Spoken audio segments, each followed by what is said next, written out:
All right. The worst take of season 4 award. There are some bangers. Now, not a single one of us is on of this thing because we don't give bad takes. No, never. We have no bad takes that have ever been shouted from this podcast, actually. I think we've always been right in anything we've ever said. And if we weren't right, then it's not really our fault. We're just saying what was probably going to happen, and then when it was about to happen, it didn't. So that's Yep. really nothing on us. Can't really Whether blame. it was referees, players, coaches, Mm-mm. owners, Vegas, cheerleaders, people selling, people the say, that win. you guys have seen the Vegas controversy, the betting. A lot of guys are shaving points nowadays, so it really wasn't us. So there's not a single person from this podcast that had a worse take this year. Okay, let's get into them. The first nominee is Paul Feinbaum, who had a rough year. Yeah. He said Indiana extending Kurt Signetti was a quote unquote mistake. Oof. That did not age well. I don't It think didn't he's it right. didn't take long to not age well either. Like, it took a month. Like, Yeah. really bad, really bad. Our second Why one. did he even think that was a mistake? They made the playoffs. He had the best season in Indiana football history. I think What? because at the time, this was like week 3 or 4, and they had beaten Old Dominion and Kennesaw State. It was like mid-season. It was right when Penn State was coming after him or whatever. So And stupid. then they extended so it. dumb. So dumb. Yeah, bad take. Paul Feinbaum Yeah. has apologized for his bad take, so I will Add say that to his trophy case because he's got a lot of 'em. yeah. The second nominee, this one took a little bit longer to come to fruition.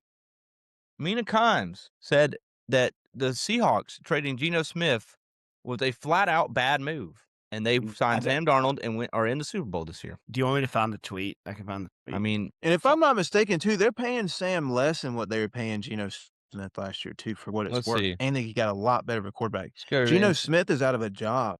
let's go to Instagram real quick. I have it. So Mina Kimes' take verbatim, flat out, this is a terrible move for Seattle. Chances of upgrading are extremely low. Now they're in the Super Bowl. Yep. Sam Darnold, who has the most wins out of any quarterback in the NFL the last 2 years, and Geno Smith, who I think got benched by the Raiders. He did. And the last he did. one, Ryan Clark, for saying Tom Brady is not a generational quarterback. Now, Why? Now, I would think is somebody who has the most Super Bowls ever and the most does he have the most passing yards ever and the most Super Bowl passing yards ever and the most passing touchdowns ever? He's got the most everything ever, just about. No, not generational though, according to Yeah. Ryan Clark. So Yeah, he's kind of mid, yeah, honestly. I mean, check down the merchant. Okay, and now the worst take goes to Ryan Clark for saying Wow. Tom Brady is not a generational quarterback. Wow, Well deserved. Wow. Well deserved. well deserved. I think he also, like, in that same take was saying that, like, Peyton Manning wasn't generational. Yeah. Like, the dude, and listen, Ryan Clark, we didn't want to just overload this with Ryan Clark takes. There's about like 250,000 bad Ryan Clark takes this year. And did y'all see the take the other day where Stephen A. Smith said that Ryan Clark should have been interviewed for the Pittsburgh Steelers position? He said it was like What? ridiculous. The head coach? Yes. What are we talking about? How did we It's miss like, that one? Dude, that's got to be AI. That's sore. That's- There was a sore tag on that for sure. That's why Oh. ESPN's ratings are in the trash. Oh my goodness! What a I mean, take. I know what he was. I think if you get the context, and everybody wants to talk about context, it's a bad take, flat out. I don't care what context there is to it, but he was saying that his talent wasn't generational, like Patrick Mahomes, like Chris Collinsworth. Which I don't know if you guys have seen the Polymarket odds on Chris Collinsworth saying a Patrick Mahomes reference in the Super Bowl. I think Take it. no is like plus 8,000 or something.